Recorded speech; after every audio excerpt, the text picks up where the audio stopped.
The bench was cold, but Meredith Chen barely noticed. Her $1,000 suit wrinkled against the weathered wood, mascara streaking down her face in dark rivers she didn't bother to wipe away. The Forbes magazine in her bag called her, the woman who built an empire before 40. Right now, she felt like nothing more than a little girl who'd lost everything that mattered. The park was nearly empty on this Tuesday afternoon, just the distant laughter of children and the rustle of October leaves. She'd driven here without thinking, her hands shaking so badly she'd barely made it through 3 red lights. The office felt like a cage. Her penthouse felt like a museum. She needed air, needed space, needed anywhere that wasn't haunted by the ghost of what she'd just lost.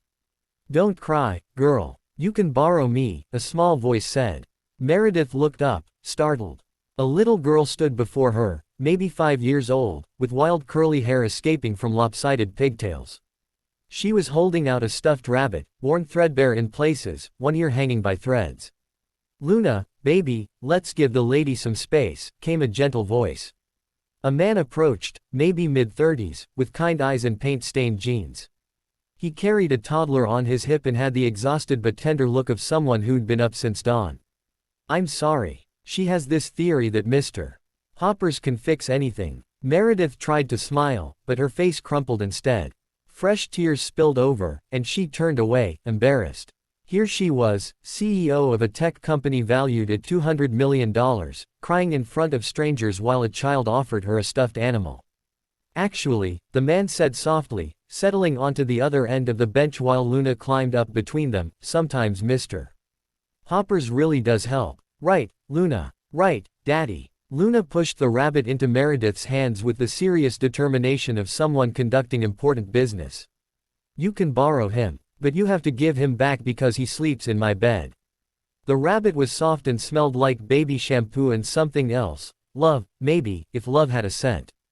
Meredith found herself clutching it, this worn toy that had clearly been hugged through countless nightmares and bad days. "I'm Ethan," the man offered.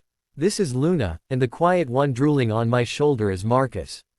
We come here every Tuesday. Tuesday is park day in the Miller household." "Meredith," she heard herself say. Not CEO Meredith Chen. Not the Meredith from the Wall Street Journal profile. Just Meredith. They sat in companionable silence for a moment. The toddler, Marcus, reached out and patted her arm with a sticky hand, leaving what appeared to be remnants of a fruit pouch. Somehow, even that felt comforting.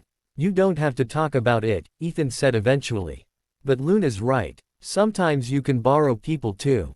Just for a minute. Just until the worst part passes." And maybe it was because he was a stranger, or maybe it was because he didn't look at her like she was supposed to have all the answers, but Meredith found herself talking. Not about quarterly reports or stock prices or the acquisition deal she'd just closed. She told him about her mother. "She died this morning," Meredith whispered. "Stroke. I was in a board meeting. I had my phone on silent because the Japanese investors were presenting and I'd told my assistant to only interrupt if it was an emergency. By the time I saw the messages," her voice broke. "I was 200 miles away, talking about profit margins while she was dying." Luna scooted closer and patted Meredith's knee with the same serious expression she'd worn while offering the rabbit. "It's okay to be sad. Daddy cries sometimes too." "Luna," Ethan started, but Meredith shook her head. "It's okay." She looked at this little girl with her crooked pigtails and her wisdom wrapped in innocence. "Your daddy is lucky to have you. We're lucky to have each other," Ethan said quietly. "Their mom, my wife, she passed away 2 years ago. Cancer." I was holding her hand, and it still felt like I wasn't there enough. Like I should have said more, done more, been more. He shifted Marcus to his other hip. "The guilt is the worst part.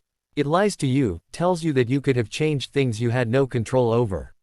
Meredith looked at him, really looked at him. She saw the shadows under his eyes, the wedding ring still on his finger, the way he held his children like they were the only things keeping him tethered to the earth. Here was someone who understood the specific weight of grief, the way it could crush you even when you were surrounded by people. "How do you do it?" she asked. "How do you keep going?" Ethan smiled, sad but real. "Some days, I don't know. But then Luna wakes me up at 6 a.m., demanding pancakes, or Marcus learns a new word, or it's Tuesday and we come to the park. You keep going because stopping isn't an option. You keep going because the people who loved you would want you to. You keep going because one day, I promise you this, one day the grief won't be quite so heavy. Luna had fallen asleep against Meredith's side, still holding onto her designer sleeve with sticky fingers. Meredith looked down at this child who had offered her only treasure to a crying stranger, and something cracked open in her chest.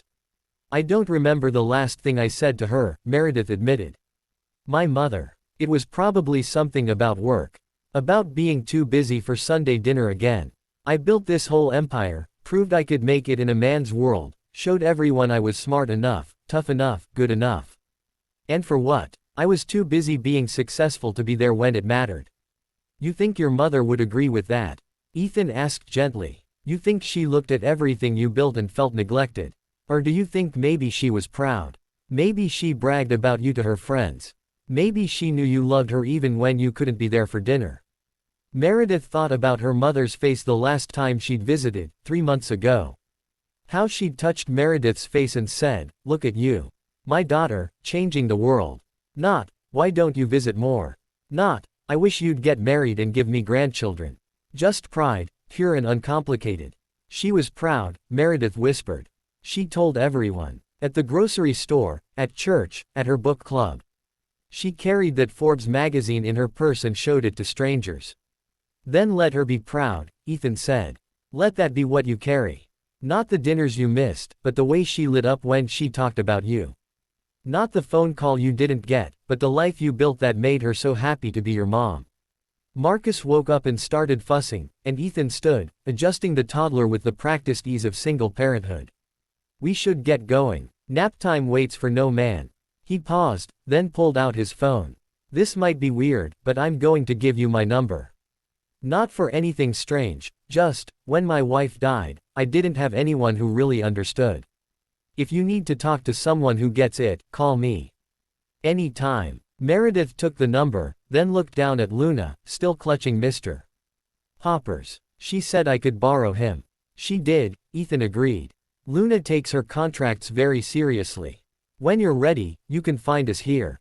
Tuesdays. Park Day. As they walked away, Luna turned and waved, and Meredith waved back, this strange stuffed rabbit in her hands feeling like an anchor, a lifeline, a promise that grief didn't have to be carried alone.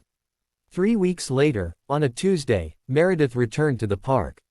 She wore jeans instead of a suit, and her hair was in a ponytail instead of the severe bun her board expected.